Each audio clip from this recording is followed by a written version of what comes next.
C'est cette dernière encyclique que Jean-Paul II a écrite dans son pontificat, donc avant sa mort.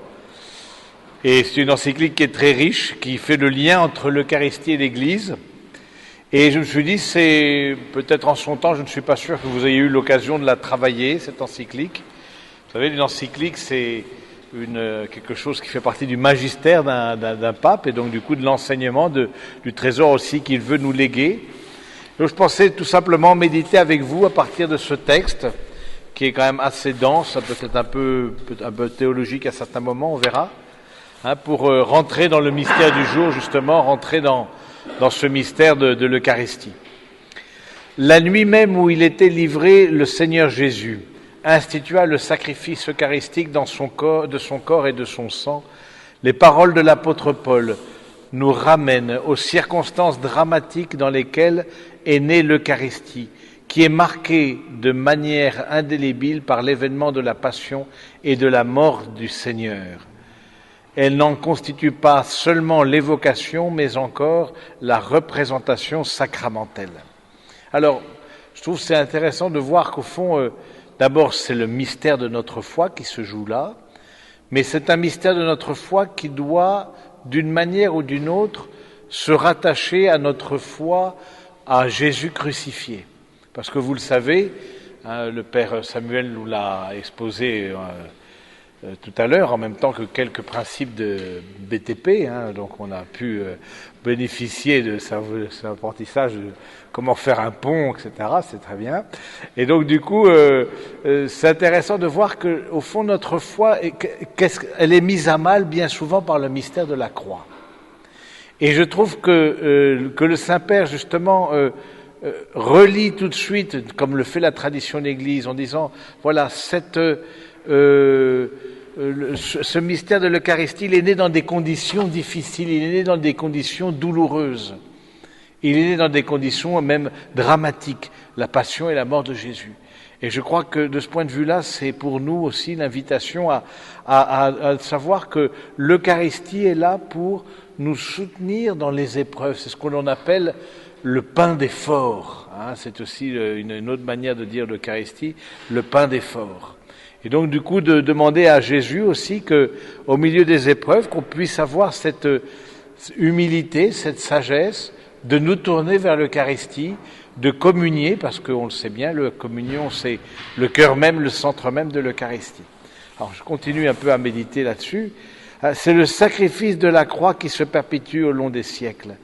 On trouve une bonne expression de cette vérité dans les paroles par lesquelles, dans le rite latin, le peuple répond à la proclamation du mystère de la foi faite par le prêtre. Nous proclamons ta mort, Seigneur Jésus. Voilà, donc c'est une représentation sacramentelle. C'est-à-dire, chaque fois que nous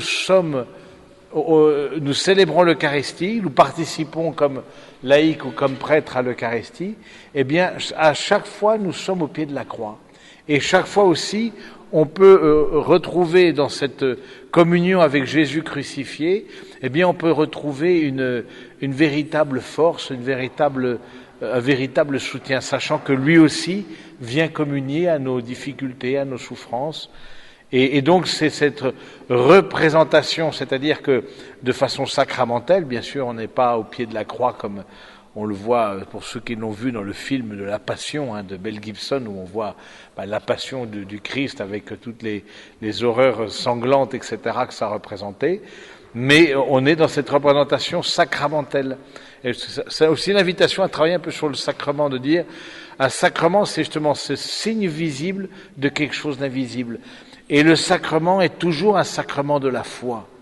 Et donc s'approcher pour reconnaître Jésus qui se donne, voici mon corps, voici mon sang, eh bien c'est aussi la foi qui nous fait découvrir que le Christ est là présent. Et je crois que, au fond, à chaque fois, dans chaque Eucharistie, on est invité à renouveler notre foi dans les paroles du Seigneur. Parce que comment est-ce qu'on sait que c'est vraiment le corps et le sang du Seigneur? Parce que c'est aussi une question. On dit, bon, il n'y a pas de différence apparente, visible, entre une hostie consacrée et une hostie non consacrée. Et je crois qu'on sait vraiment que c'est le corps et le sang du Seigneur parce que on croit en Jésus et on croit en sa parole. Et donc du coup de se dire, chaque fois que je suis je célèbre l'Eucharistie, que je m'agenouille ou je me recueille en tout cas au moment de la consécration, je redis ma confiance en Jésus et je redis ma confiance en sa parole. Je lui refais confiance. C'est uniquement sur sa parole que nous nous appuyons pour dire que là est présent vraiment le corps et le sang de Jésus. Il n'y a que sa parole. Il n'y a rien d'autre. C'est la foi et la confiance, évidemment.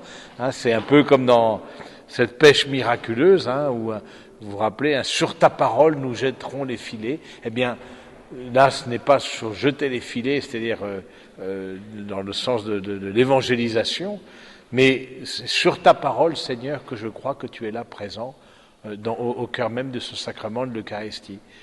Et donc, je crois que à chaque fois que on médite sur l'Eucharistie, à chaque fois, c'est notre foi qui est sollicitée, notre confiance en Dieu, notre amour de Dieu, notre découverte aussi et chaque fois quelque chose de nouveau. Et je vous invite, on le fera cet après-midi s'il y a le temps, puis il y a quelques-uns qui sont intéressés. On travaillera sur la liturgie elle-même. On travaillera à partir on nous a donné quelques magnificats là. Donc du coup, on va travailler sur la liturgie elle-même et de voir au fond que dans la liturgie, nous sommes invités à mettre nos pas dans les pas du Seigneur.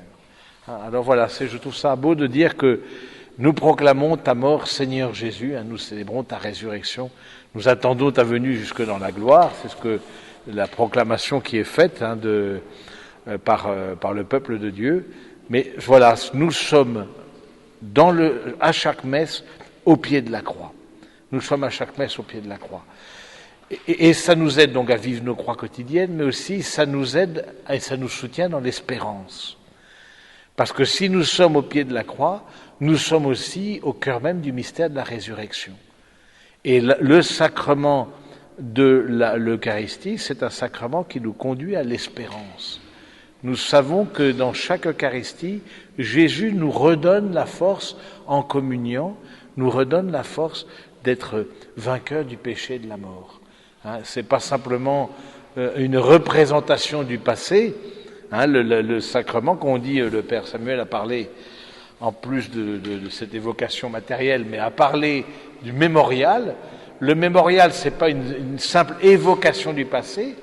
C'est pas quand on fait, par exemple, mémoire je sais pas, le 11 novembre de la victoire sur les troupes de la Première Guerre mondiale, par exemple.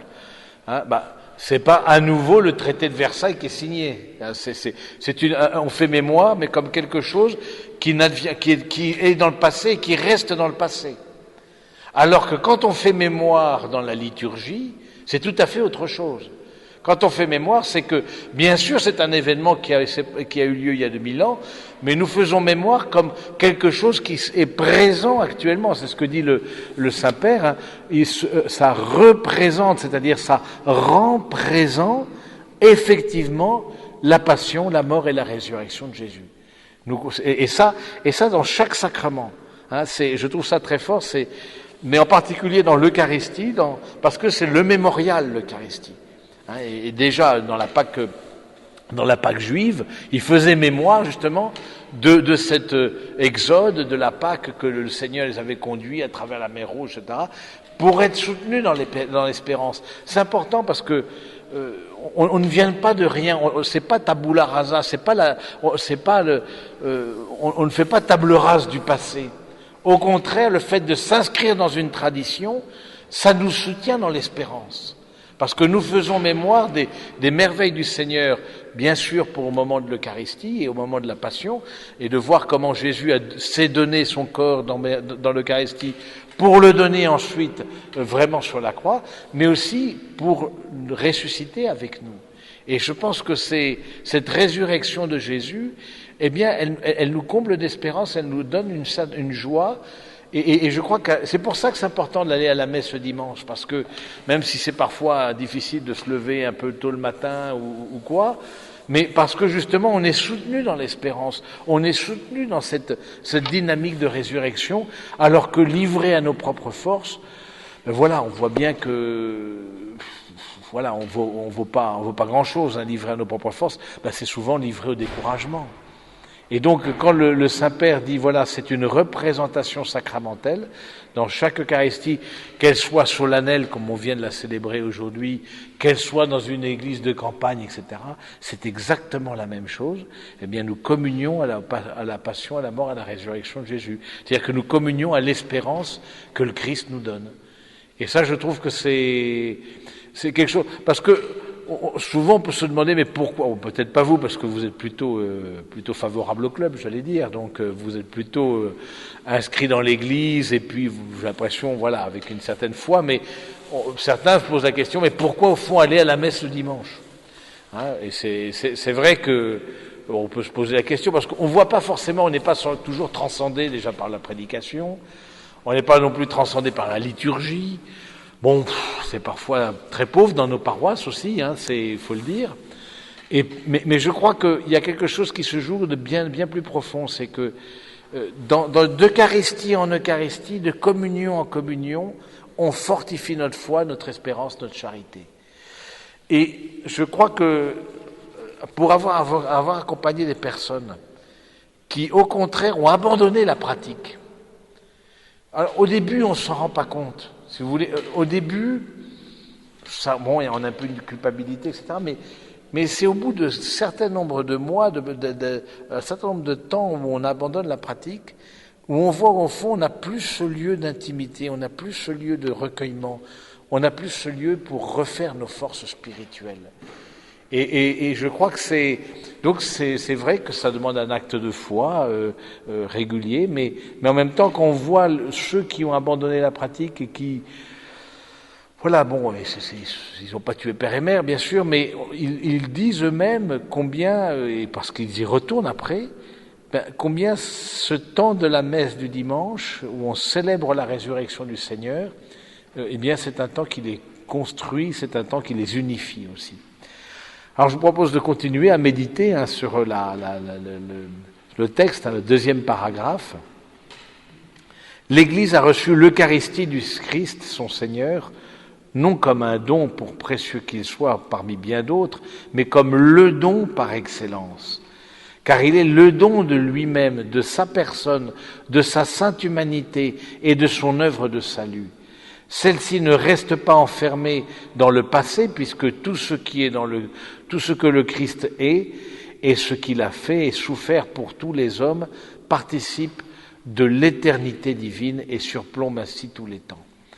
Moi, je trouve beau que le Saint-Père nous incite de dire, voilà, rentrer dans l'Eucharistie, c'est rentrer dans une logique de don. Hein, c'est le don par excellence. C'est rentrer dans une logique d'offrande. Hein, et vous savez qu'au moment de l'offertoire, le rôle de l'offertoire, c'est de présenter le pain et le vin qui vont être consacrés, mais aussi de présenter nos prières, de nous déposer intérieurement sur la patène. Donc on rentre dans cette dynamique de don de Jésus qui se donne et on s'associe à ce don-là. Mais en même temps, je trouve que ce qui est important, c'est qu'on ne dit pas souvent, c'est que au tout début de l'Eucharistie, on verra peut-être cet après-midi avec le Magnificat là, pour regarder dans la liturgie, au tout début de l'Eucharistie, donc il y a ce qu'on appelle la prière collecte, la première après le Kyrie, après le Gloria, prions le Seigneur. Normalement, il y a un temps de prière, un temps de silence, et dans ce temps de silence, on met nos intentions. Et je dis ça parce que, d'abord, on ne se prépare pas à venir à l'Eucharistie forcément avec une intention particulière, alors que c'est le lieu où on peut justement déposer nos intentions, rentrer, s'associer au don de Jésus qui s'offre au Père. Et on s'associe au don de Jésus qui s'offre au Père de cette manière-là, à travers, en particulier ce qu'on appelle la prière collecte, hein, c'est la prière collecte. Donc on collecte toutes les intentions, le prêtre collecte toutes les intentions des fidèles, donc ça veut dire qu'il laisse le temps de silence suffisant pour que intérieurement les fidèles puissent se présenter au Seigneur leurs intentions, et puis ensuite, en ouvrant les mains et en prononçant la prière collecte, il offre toutes ses intentions au Père. Et je trouve que de ce point de vue-là, on est aussi associé, et ça le Concile y insiste très fort, c'est que alors que bien souvent, en tout cas dans la tradition ancienne, la messe antérieure au Concile, il y avait une certaine, on peut dire, passivité, hein, d'une certaine manière. C'est le prêtre qui faisait sa messe et qui, voilà, et les fidèles s'associaient en lisant le missel, en priant le chapelet, etc. Mais après le Concile, je trouve qu'il y a une dimension active justement des fidèles qui, avec le prêtre, et jamais sans lui, mais avec le prêtre, s'offrent, hein, et offrent leurs intentions. C'est parce que c'est le Christ qui est là présent à travers la figure du prêtre. Et donc, je trouve qu'il y a cette dimension active, dynamique aussi de don, qui nous pousse aussi au don après, quelque part. Je trouve que c'est parce que le Christ s'est donné à nous. Voilà, maintenant, on va passer ensuite après l'envoi en mission. Aller dans la paix du Christ, c'est l'envoi en mission. Mais on passe aux travaux pratiques. Maintenant, allez vers vous, et vous aussi, allez dans cette dimension de don. Vous aussi, allez vous offrir à vos frères. Et je crois que c'est quelque chose qui est très fort, en tout cas, dans notre liturgie, que de dire le Christ, par son offrande, nous invite chacun d'entre nous à faire de ce don bien le moteur de notre vie, au fond, la réalité profonde de notre vie. Hein. Ensuite, le Saint-Père, il continue à méditer. Quand l'Église célèbre l'Eucharistie, mémorial de la mort et de la résurrection de son Seigneur, cet événement central du salut est rendu réellement présent et ainsi s'opère l'œuvre de notre rédemption. Le sacrifice est tellement décisif pour le salut du genre humain que le Christ ne l'a accompli et n'est tourné vers le Père qu'après nous avoir laissé le moyen d'y participer, comme si nous y avons été présents. Tout fidèle peut ainsi y prendre part et en goûter les fruits d'une manière inépuisable. Telle est la foi dont les générations chrétiennes ont vécu au long des siècles. Cette foi, le magistère de l'Église l'a continuellement rappelée avec une joyeuse gratitude pour ce don inestimable. Je désire encore une fois, dit Jean-Paul II, redire cette vérité en me mettant avec vous, chers frères et sœurs, en adoration devant ce mystère. Mystère immense, mystère de miséricorde. Qu'est-ce que Jésus pouvait faire de plus pour nous dans l'Eucharistie? Il nous montre vraiment un amour qui va jusqu'au bout, un amour qui ne connaît pas de mesure. Voilà, là le Saint-Père, dans ce paragraphe, insiste sur le salut. C'est un sacrement, comme tout sacrement, c'est un sacrement de salut. Maintenant, c'est peut-être plus difficile aujourd'hui que dans d'autres temps de parler du salut, parce que qui dit salut dit aussi péché. Et qui dit salut dit aussi avoir conscience d'un éloignement du Seigneur et que par nos propres forces, nous ne pouvons pas accéder à la vie éternelle. Et donc, qui dit salut, avoir conscience aussi que nous sommes éloignés. Et c'est plutôt là que le bât blesse, bien souvent, c'est que, bon, bien sûr, on pourrait mieux faire, etc., mais on ne prend pas conscience à quel point nous ne pouvons accéder à la vie éternelle que si Dieu lui-même nous tend la main, et cette main, c'est Jésus-Christ. Hein, on ne prend pas conscience à quel point nous avons besoin d'être sauvés. Hein, comme quelqu'un qui serait en train de se noyer, etc., et tend son bras en espérant une main secourable, c'est ça le salut. Et je crois qu'il y a des moments dans notre vie, peut-être, où on touche du doigt plus profondément ça, où on touche du doigt que sans moi, vous ne pouvez rien faire, comme nous dit Jésus. Et quand on touche du doigt ça, que l'on a besoin d'être sauvé, alors c'est notre foi aussi qui est fortifiée. Parce que là, on découvre le cœur même de notre foi, que Jésus, Yeshua, celui qui sauve. Alors on peut se poser la question, en méditant sur l'Eucharistie, où est-ce que j'en suis de ce désir de salut? Où est-ce que j'en suis de ce désir de vie éternelle? Est-ce que pour moi c'est quelque chose de prégnant, quelque chose de concret, de réel? ou d'assez lointain, d'assez, somme toute, voilà, je suis pas si mal que ça, bon, ou est-ce qu'au fond l'Eucharistie c'est simplement pour ma vie spirituelle, mais dans le sens d'un temps de recueillement, voilà, mais qui nous fait du bien, on a des beaux chants, mais vous voyez, comme quelque chose un peu qui est fait pour nous, comme quelque chose qui nous satisferait dans notre désir de sacré, mais sans cette dimension d'ouverture à la vie éternelle, sans cette dimension d'être tiré vers le haut par le sacrifice du Christ et d'être sauvé, vraiment, vraiment sauvé. Et ça, je pense que Jésus lui-même nous donne ce sacrement pour nous sauver. Tous les sacrements sont les sacrements du salut. Hein, la confession, le baptême, par commencer par le baptême, etc.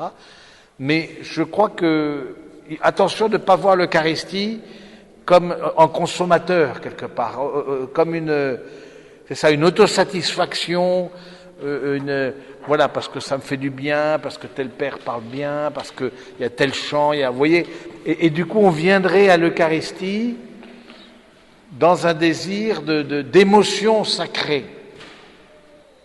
C'est pas mal, mais c'est pas l'objectif, c'est pas le but, c'est pas une émotion sacrée, ou pour répondre à mon besoin de transcendance aussi. Mais je crois que l'Eucharistie, c'est bien plus fort, c'est Jésus qui se donne et qui me dit « Je suis venu te sauver ».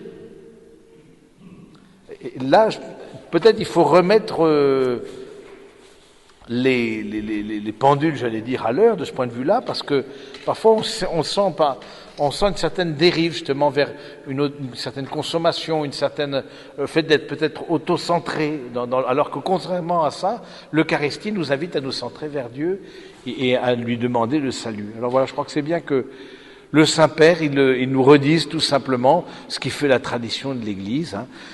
Là aussi, il y a eu parfois, en particulier après le Concile, des dérives où on a insisté beaucoup plus sur la dimension de repas que sur la dimension de salut et de sacrifice. Je me souviens la première fois là que je revenais d'Argentine, là j'étais à Ourscan en 2001, la messe chrismale, mais ça s'est plus reproduit parce que l'évêque, à mon avis, a dû dire que ça n'allait pas. Je me demande si elle n'était pas à Senlis, justement. La messe chrismale, ça était à Senlis, ou en 2002. Et ensuite, on dresse les tables et on va faire le pique-nique.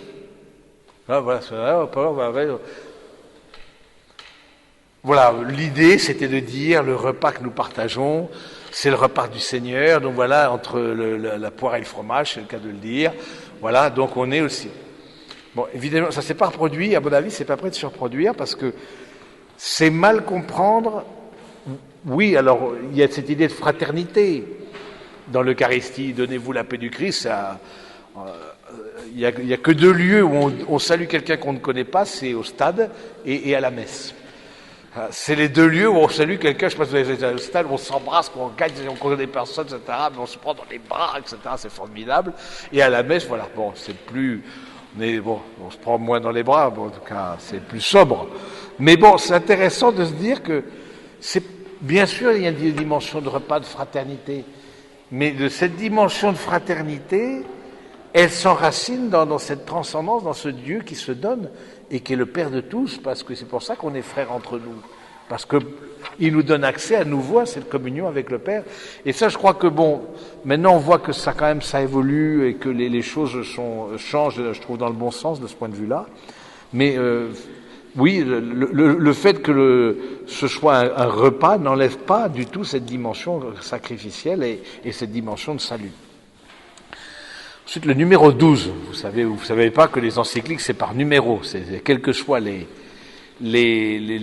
éditions, en tout cas, on se repère par le numéro. Cet aspect de charité universelle du sacrement eucharistique est fondé sur les paroles mêmes du Sauveur. En l'instituant, Jésus ne se contenta pas de dire « ceci est mon corps, ceci est mon sang », mais il ajouta « livré pour vous et répandu pour la multitude ». Il n'affirma pas seulement que ce qu'il leur donnait à manger et à boire était son corps et son sang, mais il en exprima aussi la valeur sacrificielle en rendant présent de manière sacramentelle son sacrifice qui s'accomplirait sur la croix quelques heures plus tard pour le salut de tous. La messe est à la fois et inséparablement le mémorial sacrificiel sur lequel se perpétue le sacrifice de la croix et le banquet sacré de la communion au corps et au sang du Seigneur. Donc voilà, c'est bien de lier les deux, hein, et c'est bien de lier que dans nos Eucharisties, c'est les deux montants de la croix, on le sait bien, le montant vertical c'est-à-dire la transcendance, et le montant horizontal, l'immanence, la fraternité et en même temps le sacré. Hein. Et je crois que ça peut être bien aussi que l'on se pose la question, la plus au plan pastoral, dans nos Eucharisties, qu'est-ce qu'on fait aussi, alors que lors de la célébration, il y ait cette dimension de transcendance, etc., mais comment est-ce qu'on honore, après l'Eucharistie, la dimension horizontale, la dimension fraternelle, hein, ça peut être parfois des apéritifs, après, ça peut être l'accueil des nouveaux, l'accueil... Je trouve qu'il ne faudrait pas, en paroisse je parle, dans une communauté religieuse c'est différent, parce que c'est à chaque fois des nouveaux, donc surtout que mais dans une paroisse normalement il y a, c'est plutôt lié à un territoire, et donc du coup, de ne pas perdre de vue ça, parce que qu'est-ce qui attire par exemple chez les évangélistes, ça c'est intéressant, ce qui attire chez les évangélistes, c'est beaucoup ce côté fraternel. Et côté que l'on a perdu aussi un peu, on est très entre nous, comme on regarde l'autre comme ça, etc. Et je trouve qu'il faut trouver des lieux, alors pas pique-niquer à l'intérieur même de la nef, mais trouver d'autres lieux où on puisse exprimer cette fraternité liée à l'Eucharistie. Hein. Et c'était tellement vrai qu'au début, on le voit dans les Actes des Apôtres, ils distribuent le corps et le sang du Seigneur, et ensuite ils vont distribuer aux veuves, etc., le service de la table, hein, c'est-à-dire le service de ceux qui étaient aussi indigents. Donc il y avait cette dimension, et là aussi, peut-être à la faveur de l'élection du pape François, on reprend conscience de cette dimension de fraternité, et en particulier de fraternité avec des personnes plus en difficulté, plus en marge. Hein, alors qu'on voyait, c'est un peu les effets de balancier qu'il y a aussi dans l'Église. C'est pas si c'est une réalité transcendante, l'Église c'est aussi une réalité très humaine. Hein, après le Concile, insisté beaucoup sur l'aspect social, on voit là qu'on a insisté beaucoup sur l'aspect de la transcendance, la liturgie, la visibilité, après avoir au contraire insisté sur l'enfouissement. On voit que maintenant... Mais il ne faut pas non plus oublier le reste, c'est-à-dire que la charité auprès des personnes les plus fragiles fait partie intégrante, hein, du trésor de l'Église, de même que l'Eucharistie.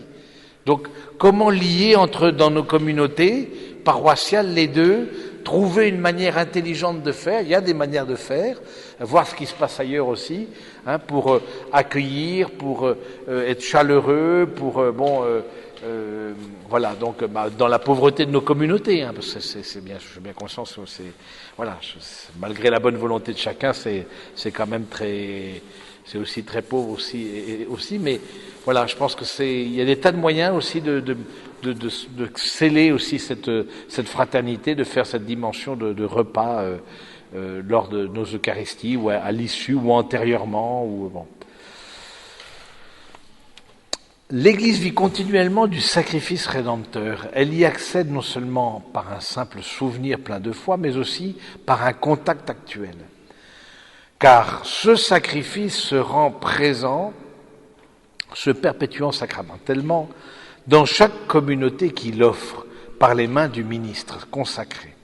De cette façon, l'Eucharistie étend aux hommes d'aujourd'hui la réconciliation obtenue une fois pour toutes par le Christ et pour l'humanité de tous les temps. En effet, le sacrifice du Christ et le sacrifice de l'Eucharistie sont un unique sacrifice. Saint Jean Chrysostome le disait déjà clairement. Nous offrons toujours le même agneau, non pas l'un aujourd'hui et un autre demain, mais toujours le même. Pour cette raison, il n'y a toujours qu'un seul sacrifice. Maintenant encore, nous offrons la victime qui fut alors offerte et qui se consumera à jamais. qui ne se consumera jamais. Voilà, bon, cette invitation de dire qu'il y a une continuité, bon, ça c'est un peu une évidence, hein. C'est d'où l'importance nous croyons à une transsubstantiation, parce qu'il y a aussi, juste pour un peu, donc on croit que c'est le corps et le sang du Seigneur parce qu'on croit en sa parole, mais comment se réalise cette présence réelle de Jésus sous les aspects du pain, sous les espèces du pain et du vin, c'est par la transsubstantiation. C'est-à-dire qu'il y a un changement de substance. Hein, donc il y a un changement de substance. C'est plus la substance, nous on est de substance humaine, si on peut dire, etc. On va faire un peu de philosophie pour comprendre parce que c'est philosophique ça. Et on voit que l'Église a repris justement toute la philosophie, entre autres de la philosophie grecque. Dans n'importe quelle réalité, il y a ce qu'on appelle, visible en particulier, il y a ce qu'on appelle la substance et les accidents. Qu'on appelle les accidents, par exemple, nous sommes de substance humaine, nous sommes de nature humaine, mais on peut être vieux, jeune, on peut être riche, pauvre, on peut habiter en France, on peut habiter à l'étranger. Ça, c'est les accidents, ça c'est accidentel par rapport à la substance, c'est accidentel, ça peut varier. Hein, et du coup, et c'est la manière habituelle. Habituellement, la substance, elle demeure, mais avec le vieillissement, avec les mouvements, etc., les choses changent extérieurement. Mais là, c'est l'inverse. Les accidents restent stables, mais la substance, elle, change. Mais je dis ça pourquoi c'est important, parce que et ça, c'est un miracle. Ça ne se produit jamais. C'est bien simple, ne cherchez pas, vous n'aurez aucune réalité semblable. C'est un miracle que la substance, le cœur même, ce qui substare, ce qui se tient dessous, hein, les accidents, c'est-à-dire l'aspect visible, pour faire bref, ce qui se tient dessous reste toujours stable. Hein. Mais là, au contraire, il y a un changement de nature. Et je crois que de ce point de vue-là, c'est intéressant de dire que c'est pas simplement une transsignification, parce qu'il y a aussi dans la synthèse, il y a certaines tendances, et particulièrement avec nos amis protestants, où eux prêchent plus pour une transsignification, c'est-à-dire que on change de sens, mais il n'y a pas réellement la présence eucharistique. C'est-à-dire que il y a un sens, on fait mémoire. Oui, on pense, mais bon, parce qu'on est là, dans le cadre de l'Eucharistie, il y a un sens différent. Non, nous croyons à la transsubstantiation, c'est-à-dire c'est que vraiment c'est le corps et le sang du Seigneur qui sont là sur l'autel une fois consacrés par les mains du prêtre. Et là, je crois que c'est important, c'est de se dire ça, mais c'est vrai que c'est un miracle, et c'est un miracle qui est lieu. Alors, de temps en temps, il y a les miracles eucharistiques. Hein, par exemple, l'Anciano, il y a l'Anciano où on voit le sang le vin qui devient du sang, ou alors il y a eu certains miracles eucharistiques d'un prêtre, je me souviens, je ne les connais pas tous. Hein. Si en France, là, il y a eu dans l'Est, là, en Franche-Comté, il y a aussi un lieu où il y a eu un miracle eucharistique, un prêtre qui ne croyait pas à la présence réelle, puis à un moment donné, il s'est retrouvé avec vraiment une hostie sanguinolente. Donc du coup, c'est vrai que ça peut calmer un peu, ça peut calmer les doutes. Donc à Faverney, voilà. Je ne sais pas si vous connaissez Faverney. Et donc le miracle de Faverney, c'est un miracle eucharistique. Mais j'allais dire, ça, c'est comme tous les miracles. Le miracle eucharistique demande aussi la foi. Hein, on touche le miracle par la foi. Il y a des tas de gens du temps de Jésus qui ont vu Jésus faire des miracles, c'est pas pour ça qu'ils se sont convertis.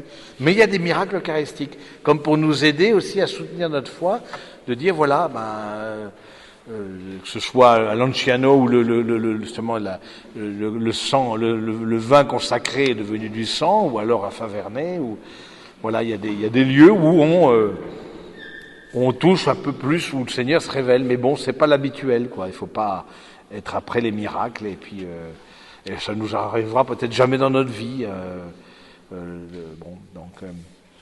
Voilà, donc cette transsubstantiation sur laquelle le Saint-Père aussi insiste. Hein.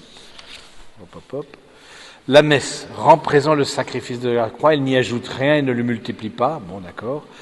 Et ce qui se répète, c'est la célébration en mémorial, la manifestation en mémorial. Hein, tout ça pour dire, est-ce qu'il y a... c'est un peu de théologique là, bon, on va se casser un peu les neurones de minutes, les quelques neurones qui nous restent, à peu près actifs, avant le repas, parce que là on regarde la montre, et là, tout de suite on pense à beaucoup de choses. Et alors, est-ce que chaque Eucharistie, c'est à nouveau le sacrifice de la croix, ou alors il y a un seul sacrifice dont chaque Eucharistie est le mémorial et la représentation? L'Église s'est posé la question. Est-ce qu'il y a un seul et donc une continuité, ou est-ce qu'à chaque fois Jésus s'offre? Alors, vous vous êtes certainement jamais posé cette question, mais on peut aller vers la vie éternelle sans se poser cette question, rassurez-vous. C'est que les théologiens pour poser des questions, pour se compliquer un peu la tête, mais bon, voilà. Là, le pape, ça c'est la tradition de l'Église, c'est un seul et même sacrifice qui subsiste, dont on fait mémoire. Donc il y a une continuité avec le Golgotha dans chaque Eucharistie. Donc c'est voilà, cette continuité-là, au fond, nous dit, voilà, dans chaque Eucharistie, nous sommes comme si nous étions au pied de la croix, de la vraie croix de Jésus, au Golgotha. Et donc, voilà, donc c'est la nature sacrificielle du mystère eucharistique, ne peut donc se comprendre comme quelque chose qui subsiste en soi, indépendamment de la croix, ou en référence indirecte. Voilà, c'est la croix qui fait le lien, au fond, avec nos Eucharisties. Alors ensuite, numéro 13. En vertu de son rapport étroit avec le sacrifice du Golgotha, l'Eucharistie est un sacrifice au sens propre et non au sens générique, comme s'il s'agissait d'une simple offrande que le Christ fait de lui-même en nourriture spirituelle pour les fidèles. En effet, le don de son amour et de son obéissance jusqu'au terme de sa vie est en premier lieu un don à son Père. C'est assurément un don en notre faveur et même en faveur de toute l'humanité, mais c'est avant tout un don à son Père. Sacrifice que le Père a accepté, échangeant le don total de son Fils qui s'est fait obéissant jusqu'à la mort, avec son propre don paternel, c'est-à-dire le don de la vie nouvelle et immortelle de la résurrection. Voilà, donc on parle de la question du don et de ce don qui nous a été offert. C'est intéressant de voir que c'est un don aussi offert à toute l'humanité. Et c'est pour ça que ce salut, là je pense à cette parole, en faveur de toute l'humanité, c'est pour la multitude. Faites cela en mémoire, offert pour la multitude. C'est pas marqué pour les catholiques. C'est pour la multitude. Et donc le fait que ce soit offert pour l'humanité a aidé l'Église qui célèbre l'Eucharistie à prendre conscience que son message n'était pas destiné simplement à un petit nombre, mais était destiné à tous. Parce que l'Eucharistie est offerte pour la multitude. Et donc je crois que c'est pour nous aussi, c'est intéressant de se dire que ce que nous portons à l'intérieur, cette bonne nouvelle, et ça habitait le cœur de l'Église très, très rapidement, tout de suite après le concile de Jérusalem, où il s'agissait de savoir si, que relatent les actes des apôtres, savoir est-ce qu'il faut rester dans la tradition juive avec la circoncision, les interdits alimentaires, etc. Mais tout de suite après, donc, ça a été dit, voilà, non, on va ouvrir aussi aux païens. Et du coup, progressivement, l'Église a pris conscience d'elle-même, mais comme quelque chose offert pour l'humanité. Jamais pour un repliement, jamais pour un certain nombre. Et ça, je trouve qu'aujourd'hui, c'est peut-être précieux, parce qu'on voit peut-être des tentatives de repliement un peu identitaire dans l'Église catholique ou dans d'autres religions aussi. Mais l'Église, vraiment, de sa nature, elle se pense en fonction de l'humanité. Quelque part, de sa nature, elle se décentre d'elle-même. Et le Saint-Père, François le dit, allez aux périphéries existentielles, restez pas entre vous. Et il peut y avoir, parce qu'on est minoritaire, parce que on voit bien que la laïcité est bien souvent une laïcité qui agressive quelque part, où on se sent agressé, parce qu'on ne peut pas dire sa foi si on nous dit voilà, rentrez dans la laïcité, etc. Je me suis même surpris moi-même avec le pèlerinage qu'on a eu hier des pères de famille, où on a fait l'envoi là sur le parking à Saint-Léger-au-Bois. Et pendant que je faisais l'envoi, je me suis dit, oh là, il faut pas que je parle trop fort, sinon je vais déranger les voisins, etc. Bon, c'est vrai que c'était 8 heures du matin le samedi. C'est peut-être pas comme moment de commencer à hurler des chants et des cantiques. Mais comme je me suis surpris moi-même à m'auto-censurer, et je me suis dit, non, cette bonne nouvelle, c'est une bonne nouvelle pour tous. Et il faut certainement reprendre conscience de ça dans nos paroisses, de dire, voilà, ce que nous portons, c'est pas pour un petit nombre. Ce que nous portons, c'est pour l'humanité. Et c'est pour ça, entre autres, que l'Église, très rapidement, a eu conscience qu'il fallait aller aux limites de l'humain, entre autres dans les situations de souffrance, d'abandon, de dérédiction, les situations où la personne humaine semblait la plus en difficulté. Eh bien, l'Église a commencé à aller là, dans ces frontières-là, justement, et elle y est allée avec l'Eucharistie comme un signe d'espérance et un témoignage.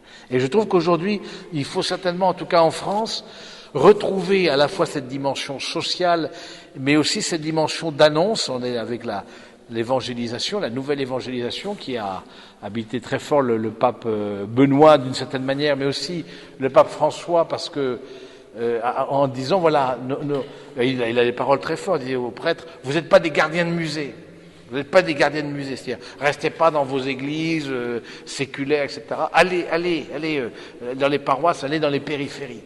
Hein, il est allé, par exemple, il insiste beaucoup sur le fait qu'il est évêque de Rome, ce qui est assez intéressant de fait, ce qu'il est, hein, de fait. Et donc du coup, il est allé dans une paroisse à la périphérie, à la banlieue de Rome. Et là, il disait une chose, il dit, quand on est à la périphérie, on comprend mieux le cœur de notre foi. Quelque part, quand on est dans des lieux les plus éloignés de l'Évangile, parce que qui dit périphérie dit, comme dans nos banlieues, si ce n'est, c'est dans nos banlieues, mais il y a beaucoup de souffrance. Dans nos banlieues, voilà, on voit des gens qui sont en difficulté. De même, il est allé en prison le jeudi saint, etc.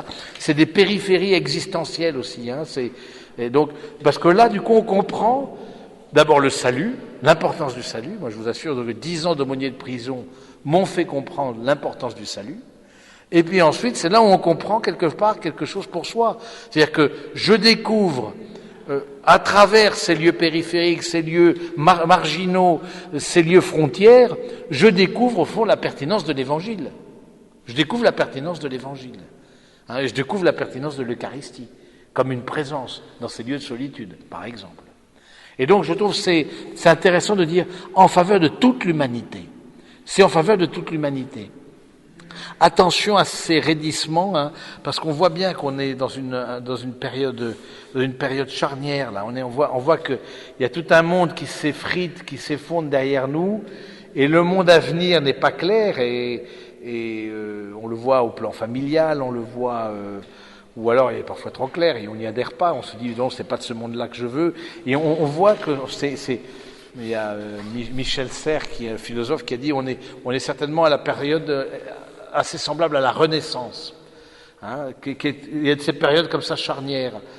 Et donc dans ces périodes charnières, il y a toujours la tentation d'un raidissement, d'un enfermement, de crispation identitaire. Ça, c'est assez habituel parce que, justement, on veut sécuriser le terrain et de peur. Et si l'Église, en tout cas, ça peut être une tentation dans l'Église, et dans notre Église de France aussi, il ne faut pas la sous-estimer, mais il y a quelque chose qui est contre la nature de l'Église et contre la nature de l'Eucharistie en faisant ça. Alors que des personnes, disons, ils sont plus enracinés dans la tradition de l'Église, la tradition de l'Eucharistie, mais en fait, cette tradition a toujours emmené l'Église loin, a toujours emmené l'Église ailleurs. Hein, et je crois que de ce point de vue-là, on a annoncé quelque chose. Il faut être vigilant dans nos paroisses, dans nos communautés, à pas rentrer dans la crispation, mais à rentrer dans cette dimension d'ouverture qui qui encore une fois est de la nature de l'Église, c'est-à-dire de la substance de l'Église. Elle ne sait penser que pour la multitude, que pour la multitude. Elle ne sait pas penser pour elle-même. L'Église est belle que quand elle ne vit pas pour elle-même. Quand elle s'occupe d'elle-même, quand elle s'occupe de ses trucs, etc. Premièrement, ça n'intéresse personne. Deuxièmement, voilà, c'est pas ça qu'on lui demande. C'est pas ça qu'on lui demande. On lui demande justement, allez, va, allez dans la paix du Christ, allez, faites de toutes les nations des disciples, etc. Donc, bien mes amis, l'heure a sonné.